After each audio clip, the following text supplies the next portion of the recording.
The alien princess secret revealed. A human's role in her destiny. The great hall of Station Aurora floated in silent space, far from any single star. It was a place built by many species together. Wide halls curved like gentle waves, and soft lights changed color to suit different eyes. This station was meant to be neutral ground, a place where words mattered more than weapons. Humanity had joined the Galactic Alliance only 20 years ago. Compared to ancient space empires, humans were new and small, yet many species watched them with interest. Humans had survived a harsh world, they adapted fast, they learned faster. Some aliens respected that, others feared it. John Carter stood near the long glass window of the hall. Beyond it, stars drifted slowly, like quiet fireflies. John was not tall or loud. He wore a simple gray uniform with a small Earth symbol on his chest. His brown hair was short, his face calm, but his eyes always watched everything. He had learned long ago that in space, small details could save lives. John was chosen as an envoy not because he loved politics, but because he listened well. When aliens spoke in long, careful sentences, John waited. When they paused, he did not rush to fill the silence. Many species found this strange. Some found it comforting. Today was important. A royal guest was arriving. Princess Lyra of the Velari Empire. The Velari were old. Their cities were older than most human nations. Their science was advanced, and their politics were sharp like blades hidden under silk. When the Velari spoke, others listened. John had read many reports about Princess Lyra. She was known as wise and distant. She avoided crowds when possible. Some said she could sense danger before it came. Others said she carried sadness behind her eyes. As the hall doors opened, the sound of soft footsteps echoed. Velari guards entered first. They were tall and slender, with pale blue skin and dark eyes that reflected light like polished stone. They moved with perfect balance, hands never far from their weapons. Then Princess Lyra stepped inside. She wore a flowing robe of deep silver, threaded with faint light. Her skin was a lighter blue than the guards, almost like morning sky. Her dark hair fell down her back in smooth lines. She walked slowly, not from fear but from control. Many eyes turned toward her. The hall grew quiet. John felt something tighten in his chest, though he did not know why. As Lyra's eyes moved across the room, they suddenly stopped. They locked onto John. For a moment, the universe seemed to hold its breath. Lyra's eyes widened slightly. Her fingers tightened around the edge of her robe. It was a small movement, but John noticed. She looked away quickly, then forced her face back into calm. That reaction was not in any report. John lowered his head slightly in respect. He did not smile. He did not wave. He waited. The Alliance speaker welcomed the princess, speaking in the shared trade language. Lyra responded with polite words. Her voice was clear and soft, yet strong. Still, she did not look at John again. Later, during the formal walk through the station, John was assigned to guide part of the Velari group. This surprised him. Humans were usually placed far from royal figures, yet the request came directly from Velari command. John walked beside Princess Lyra at a careful distance. The lights shifted to cooler tones for Velari comfort. The air carried a faint scent of metal and flowers. For several minutes, neither spoke. Finally, Lyra broke the silence. "Human envoy John Carter," she said. "You move with awareness. Were you a soldier?" John nodded once. "Yes, Your Highness, but not anymore." "Why leave?" she asked. "Because fighting should be the last tool," John said, "not the first." Lyra slowed her steps. Her guard stopped as well. She looked at him again, this time longer. "That belief is rare," she said, "especially among young species." John shrugged lightly. "We learned it the hard way." They continued walking. Lyra said nothing more, but her tension eased just a little. In a nearby research wing, Emma Brooks worked alone. She was a human scientist, small in size but sharp in thought. Screens floated around her, filled with alien symbols and human code. Emma had been studying shared myths across species, a task most found boring. Today, something caught her eye. She had been comparing ancient Velari records with early human legends. At first, it was just curiosity. Then patterns appeared. Stories of star travelers, lost guardians, and children born between worlds. Emma frowned and leaned closer to the screen. Some genetic markers listed in Velari texts looked familiar, too familiar. She whispered to herself, "That can't be right." Back in the hall, John and Lyra reached a viewing platform. Stars spilled across the glass like white dust. "Your world is strong," Lyra said suddenly, "stronger than many believe." John smiled slightly. "We're still learning." Lyra hesitated. "Humans value survival above pride, do they not?" "Yes," John replied. "We bend before we break." That answer made Lyra's breath catch. She turned away quickly, hiding her face. "Princess?" John asked gently. She did not answer. Instead, she spoke in a lower voice. "Do humans tell their children stories about the stars?" John nodded. "We do, stories about hope, and about getting lost then finding a way home." Lyra closed her eyes. In her mind, memories stirred. Forbidden lessons from her youth, warnings spoken in shadows, words her mother once whispered. The ones who bend will endure. The ones who endure will protect. She opened her eyes and looked at John again, fear and wonder mixed together. Far across the station, unseen eyes watched them. Data flowed through hidden channels. A message was sent to unknown listeners. The human is here. The first piece has moved. John felt a chill but did not know why. He only knew that this meeting was not an accident. Something he stationed did not sleep. Even when lights dimmed and halls grew quiet, machines hummed and stars moved outside the walls. After the first meeting, tension spread like a slow shadow. Many species felt it, though few understood why. Princess Lyra returned to her private quarters. The room was wide and calm, shaped to Velari taste. Soft light flowed along the walls like water. Her guards waited outside, silent and alert. Lyra stood alone near the window. She pressed her hand against the glass and watched the stars drift past. Her heart was not calm. It had not been calm since she saw the human, John Carter. She whispered the name once, testing the sound. It felt strange and familiar at the same time. Long ago, her mother had spoken of humans only in secret, never in public, never near recorders. Humans were not enemies. They were not saviors either.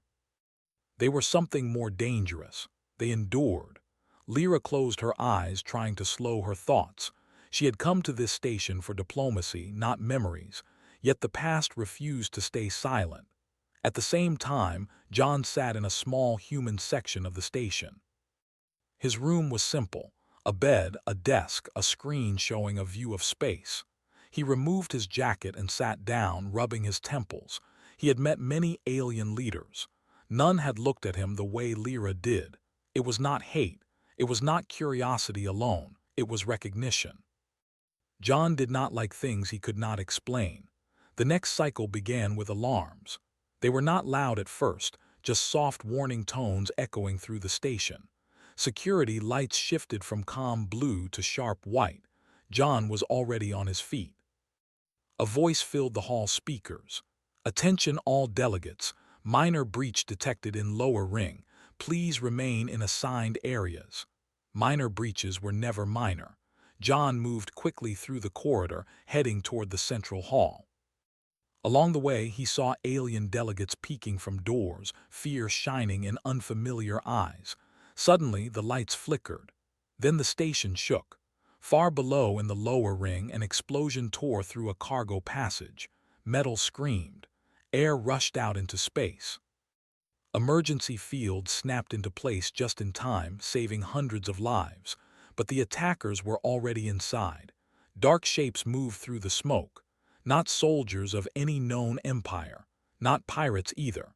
They wore smooth armor without markings. Their weapons fired silent energy bolts that cut through walls.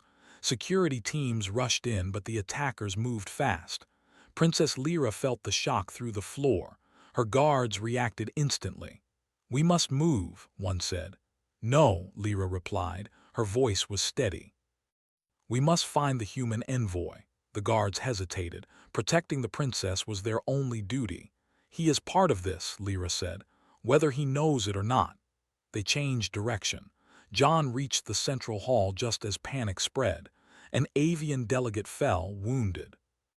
A small reptilian child cried beside a fallen parent. Without thinking, John ran forward. A bolt burned past his shoulder. He grabbed the child and pulled them behind a pillar. He pressed a small med patch onto the wounded parent, working fast. "Stay down," he said softly. Another human joined him, then an alien medic. They worked together without words. Princess Lyra arrived moments later and saw the scene. She saw a human using his body as a shield for aliens who once looked down on his species. She saw calm where fear should be. She saw choice. Something inside her shifted. The attackers pushed deeper.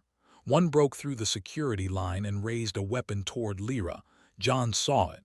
He moved before thought. He tackled the attacker sideways. They hit the floor hard. The weapon fired, melting a hole into the ceiling. Alarms screamed louder. The attacker was strong, stronger than any human should face alone. John struggled, muscles burning, breath short. The alien pressed down, trying to crush him. Then Lyra stepped forward. She raised her hand. Light flared around her fingers. The attacker froze. Invisible force held them still, shaking. Even the guards stared in shock. Lyra lowered her hand slowly. The attacker collapsed, unconscious. Silence followed, broken only by distant fighting. John looked up at her, breathing hard. "Thank you," he said. Lyra nodded. "You moved without fear." John shook his head. "I was afraid. I just didn't let it stop me." That answer stayed with her. Soon, station forces regained control. The attackers retreated or were captured. Damage reports flowed in. Many were injured, but few were lost. It could have been far worse.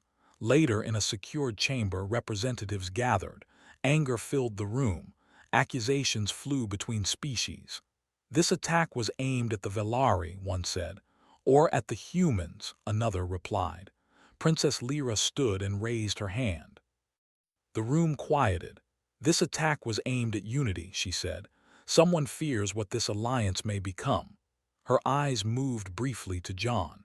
After the meeting, Lyra requested a private discussion with human personnel. Emma Brooks was summoned as well.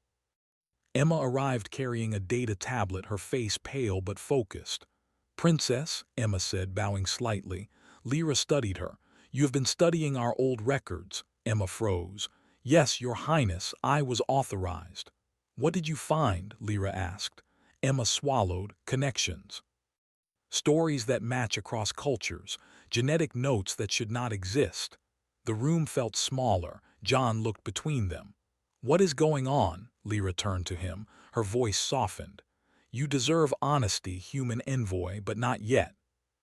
Emma added quietly, "There are signs that humans were known to the Velari long before first contact."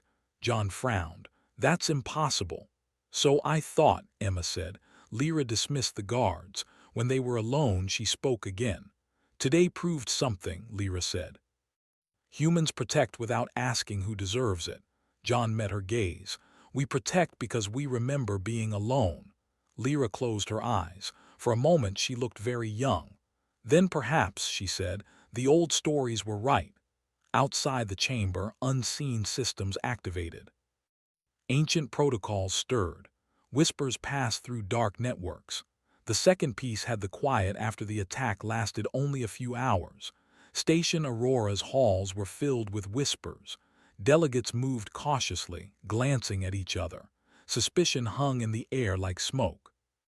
Every species wondered who had ordered the attack and why. Princess Lyra stood alone in her quarters again.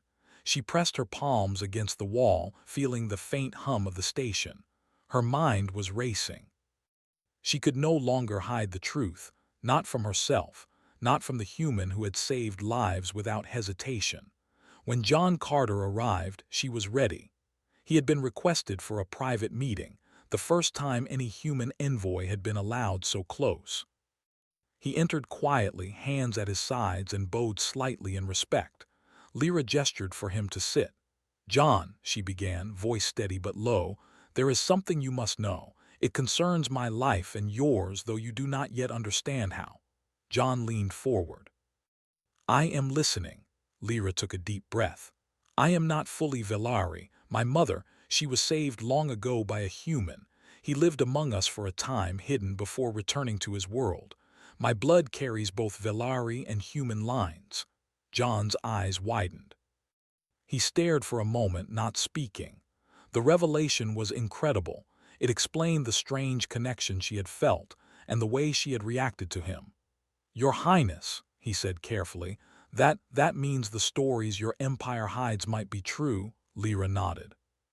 "There is an old prophecy. It says that when the galaxy faces collapse, a princess with human blood will stand beside a human protector. Together, they will guide many worlds to survival. I believe that protector is you." John shook his head in disbelief. "Me? But I am just an envoy. I do not belong in your prophecies." "It is not about rank or power," Lyra said softly. "It is about choice and courage. You showed courage today.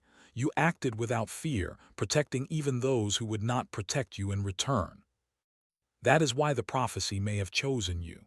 Before John could respond, a soft alarm began to sound. It was different from the earlier attacks, slower, rhythmic, and deliberate. Lyra's eyes narrowed. She knew what it meant. Someone else had discovered the truth. Outside her quarters, shadows moved. Velari guards tensed. Unknown faces appeared on the monitors, watching every corridor. It did not take long for word to reach them. Hostile factions within the Alliance had learned of Lyra's human connection. They saw it as contamination, a threat to Velari purity. "They will not wait," Lyra said. "They want you, John, and they want to destroy what you represent." John's jaw tightened. "Then we fight them. We protect each other." Emma Brooks arrived moments later carrying a small tablet full of encrypted data. "Princess, I have records," she said. "Old Velari texts and genetic archives. They confirm what you told us. The prophecy, your bloodline, it is all real." Lyra looked at her. "Then we have no choice. The moment for hiding has passed." Together, the three of them began planning. They mapped the station, identified vulnerable points, and reviewed security measures. John trained quickly with the Velari guards, learning their movements and tactics. He was not the strongest or the fastest, but his human adaptability allowed him to respond in ways the others could not. That night, Lyra revealed another secret. She showed John an ancient Velari device, a small orb filled with light patterns. "This is a memory of my mother," she said. "It contains lessons about survival, trust, and courage. It also explains why humans were always part of our history. We were never meant to be separate." John held the orb carefully. He felt warmth flow through his hands, as if the memory itself recognized him. He realized then that their connection was more than chance, it was destiny. Suddenly, an alert flashed on the monitor. A ship had entered the station's orbit, stealth signature undetected until now. "They are coming for us," Emma said, "and they will not ask politely." Lyra and John exchanged a look. The calm diplomacy of the past hours was gone.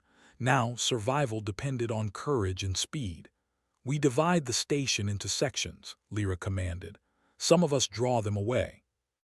Others protect civilians. We must keep the prophecy intact." "John, you stay with me." John nodded. He had never been more certain of his role. Fear was present, yes, but he did not let it control him. He had already faced death today. Now he faced it with purpose. As the attackers moved through the lower rings, Lyra used her hidden Velari abilities. Small pulses of energy, almost invisible, disrupted their movements. John fought alongside her, his human instincts complementing her strength. They moved in perfect coordination, though they had only known each other a short time. At one point, John was cornered. An attacker raised a weapon to strike, but Lyra's light flared around him, sending the attacker flying backward. John barely had time to recover before they were on the move again. Through the chaos, Emma worked tirelessly. She hacked into the station's internal systems, creating barriers, rerouting power, and controlling automated defenses. Without her, they would have been overwhelmed quickly. Hours passed, yet no end came. Each corridor they cleared revealed more hostiles. Each life they saved strengthened the bond between human and princess. Lyra began to understand that this envoy, this ordinary human, was extraordinary in ways her empire had never valued. Finally, after what felt like endless struggle, the attackers were cornered in the cargo ring. Lyra and John stood before them, side by side. "Enough," Lyra said, voice echoing through the chamber. Her hands glowed with steady light. "This stops now." The attackers hesitated. They could not comprehend the force before them, an alien princess with human blood standing with a human who refused to yield. The prophecy was unfolding before their eyes.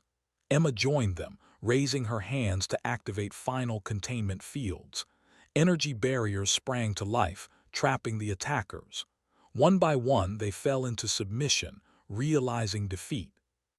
When silence returned, the station was battered but intact. Delegates emerged from hiding, their fear replaced by awe. Whispers of the prophecy, of Lyra's secret, and of John's bravery spread like wildfire. Lyra turned to John, her face tired but resolute. "The truth is out," she said, "and now we must face what comes next. The galaxy will not ignore us, and some will seek to destroy what we represent." John nodded. "Then we stand together. Whatever comes, we do not break. We protect those who cannot protect themselves." Emma looked at them both, eyes shining. "The stories are real, and we are part of them now." For the first time, Lyra felt a sense of clarity. She knew that hiding was no longer possible. Her bloodline, her prophecy, and this human beside her would shape the galaxy's future. The enemy may have thought they could control fate, but Lyra, John, and Emma knew the truth. Survival, courage, and unity were stronger than any force the galaxy could muster. Outside the station, distant stars continued their silent drift. Yet inside, destiny had begun to move, and no one, not human, not Velari, not any alien, could stop it. Now the news of the attack and Princess Lyra's secret spread quickly through the galactic network. Whispers traveled faster than ships. Some species were shocked, others frightened, and a few saw opportunity. The Velari Empire itself was divided. Many could not accept a human bloodline in their royal family. John Carter stood on the bridge of a human vessel stationed near Aurora. The ship was modest, built for speed and defense rather than luxury. Behind him, human crew members moved with purpose, checking systems and monitoring communications. "Report," John said. Lieutenant Nate Harrison, a young but sharp officer, turned. "We've received several distress calls from Allied stations near the outer sectors.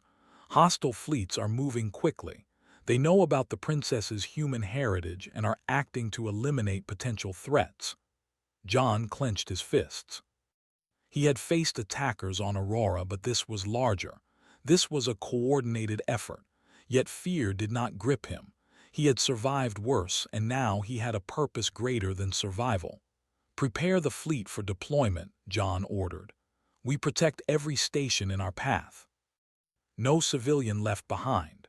Meanwhile, on Aurora, Princess Lyra worked tirelessly. She met with Velari council members and other alien leaders who remained loyal.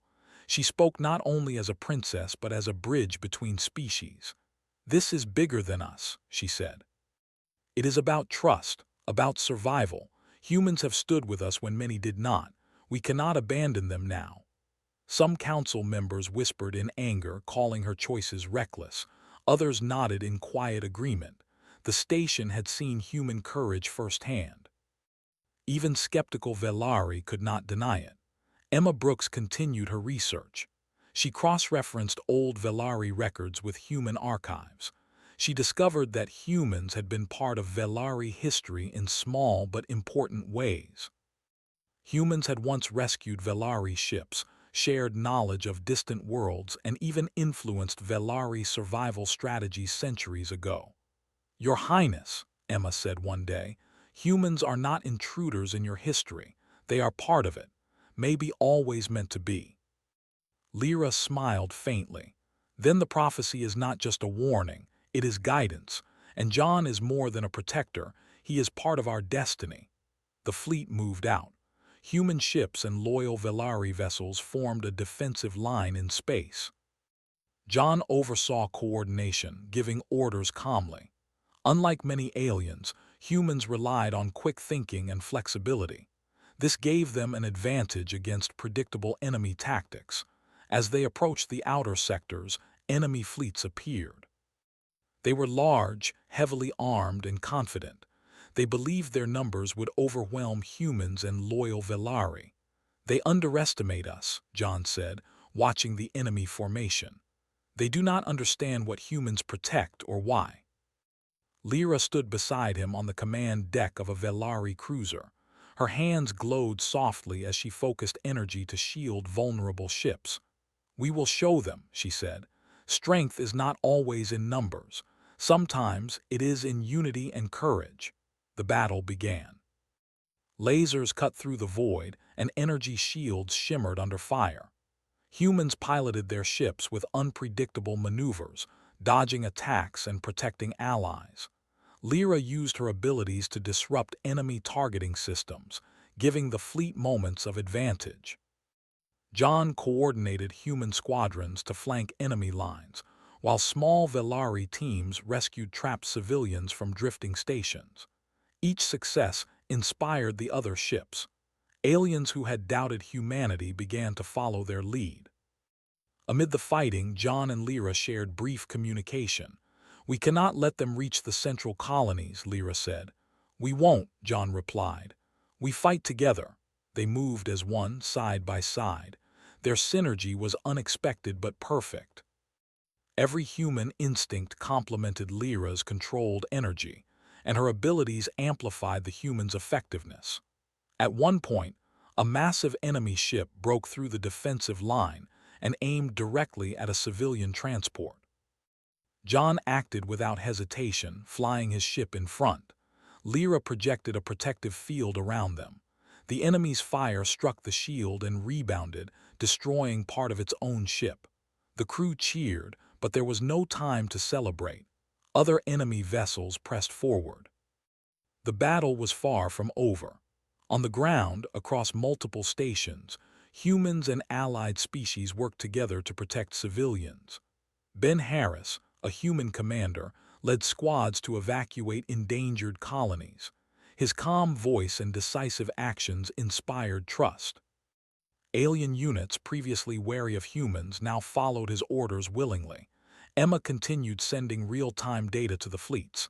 "Enemy weakness spotted in their rear formation," she said. "Coordinates sent." John adjusted the fleet's movement. "Focus fire there. All ships concentrate on that sector." The coordinated strike worked. The enemy fleet fractured. Smaller ships retreated, larger ships damaged and confused. The outer sectors were safe for now. After the battle, Lyra addressed both human and alien crews. Her voice was calm but firm. "Today we learned that strength is not in domination. It is in loyalty, courage, and unity. Humans have proven themselves beyond doubt. We will honor that." John felt a sense of pride. Not because he was praised, but because he had seen what humans could do when acting for others. He had seen unity turn fear into victory. The Velari Council slowly came to terms with the outcome. Some still whispered, but many recognized the humans as equals in courage and leadership. The balance of power had shifted. Lyra spent a quiet moment with John later. "Your actions saved thousands today," she said softly, "and not just because of skill. It was your heart, your choices." John smiled faintly. "We all did our part. I only hope the galaxy sees it the same way." Emma joined them. "The records confirm it," she said. Humans are part of Velari destiny. Hiding it now would be foolish. Lyra nodded. Then we move forward openly. No more hiding. Humans will stand with us not behind shadows but as equals. The fleet returned to Aurora, battered but victorious. Repairs began immediately. Delegates from across the galaxy observed the recovery, and many sent messages of support. The attack had failed to divide them. If anything, it had united humans, Velari, and other species more strongly than ever. John watched the repaired ships glide through the docking bays. He felt the weight of what had happened. The battle had proven humanity's strength, but it also showed that enemies would continue to test them. Lyra approached him. "The galaxy knows now," she said. "Some will still oppose us, but many will follow. Our role is clear." John looked out at the stars. "Then we keep moving, we protect, we survive together," Emma smiled. "And we record the truth, so history remembers not just the battles but the choices that saved worlds." Lyra took a deep breath. "Our destiny is shared now. Human and Velari together. No prophecy can be fulfilled without both." And so, the bond between princess and human, once secret and fragile, became a symbol. The galaxy saw not just the power of ancient empires, but the courage of ordinary humans standing firm. The story of their unity would spread across stars, inspiring hope, loyalty, and determination in worlds that had once doubted them. Their fight was far from over, but for the first time, they had proved that humanity could stand as a force strong enough to shape the fate of the galaxy. Together, they would face any challenge.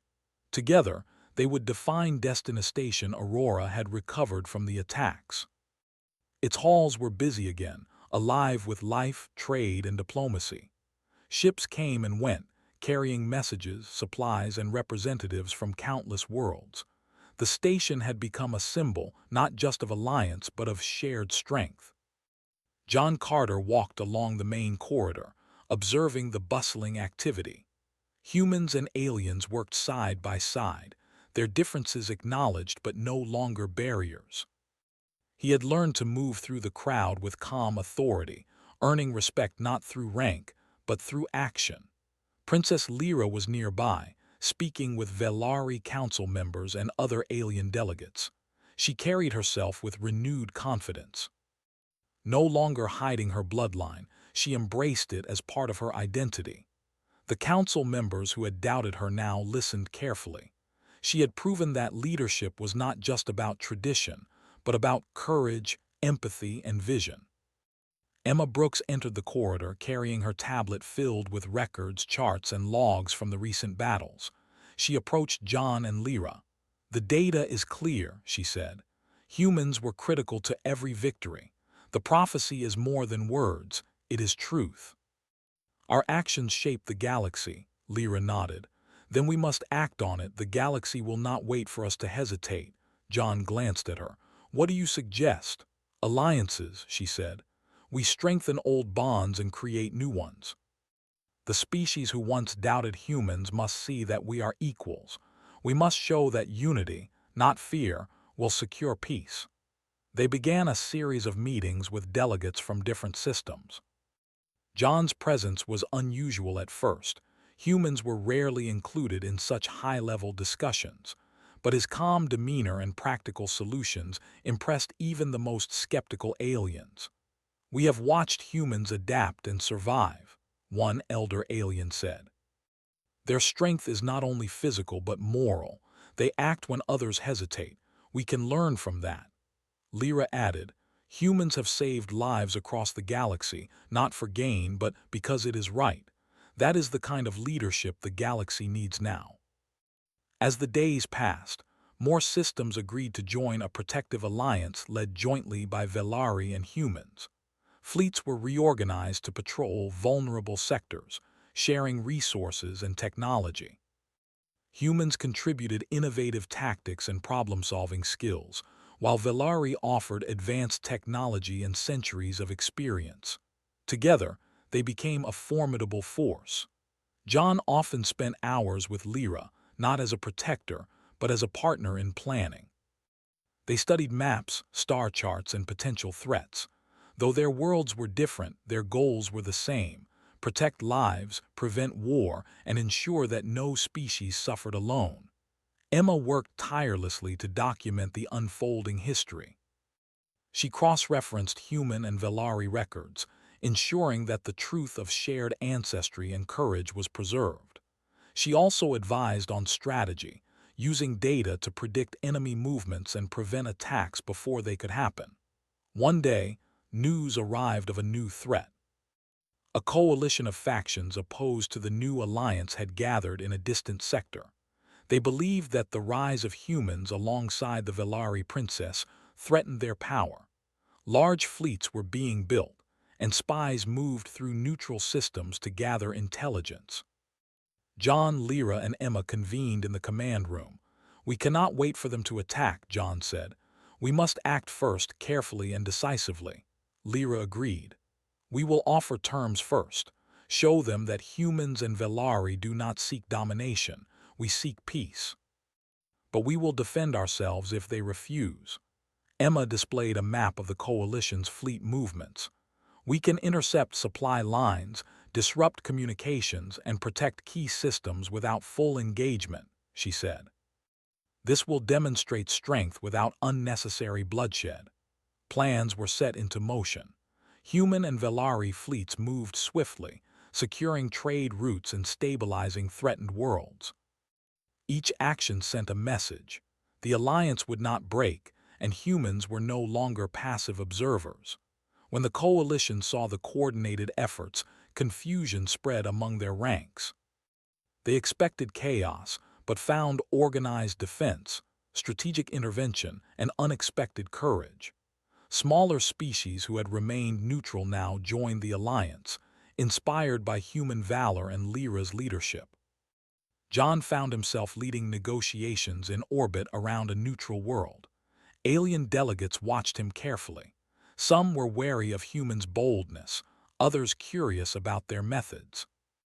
John spoke simply and clearly, showing that humans valued honesty, loyalty, and reason above fear and greed. "We do not seek to conquer," he said. "We seek to protect. The galaxy is large enough for all, but only if we act together." Many delegates were impressed. They began to send messages of support to Aurora. Soon, even factions within the coalition began to question their leadership. Internal divisions grew as some species preferred alliance and peace over war.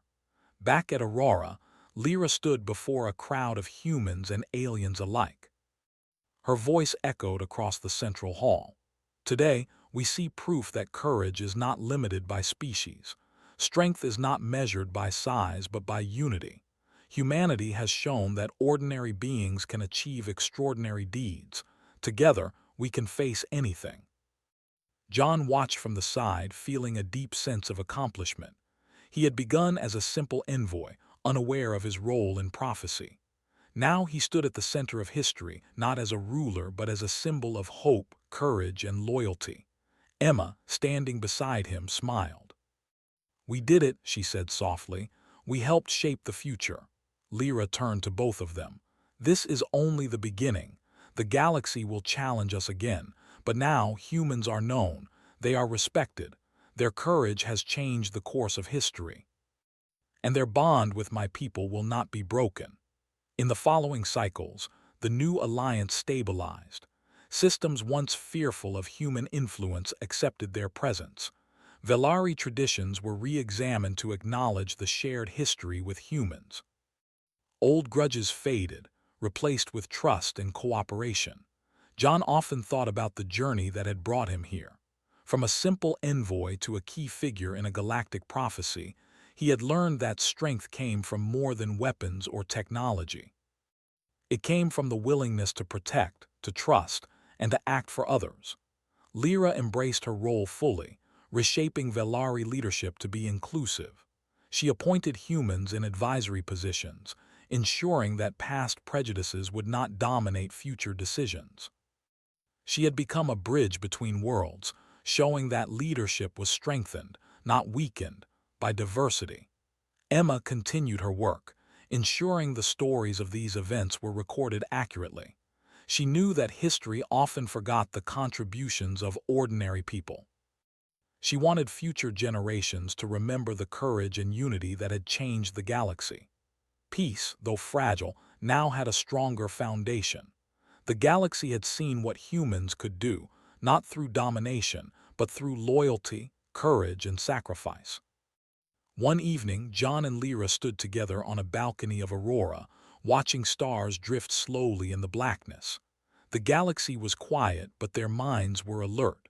Threats would come again, but now they had confidence. Together, human and Velari could face anything. "Do you ever think about the first moment we met?" John asked. Lyra smiled softly. "I do. I remember fear and curiosity, and now I understand why humans are part of my destiny." "We've come a long way," John said. "More than I ever imagined," Lyra replied. "And yet this is only the beginning. Our choices will shape countless lives far beyond our own." They stood silently, feeling the weight and the promise of what lay ahead. Humanity's role in the galaxy had begun quietly, but it was now undeniable. Ordinary humans had proven they could change worlds, save lives, and even guide the destiny of stars. The prophecy had been fulfilled, not by power or conquest, but by courage, trust, and unity.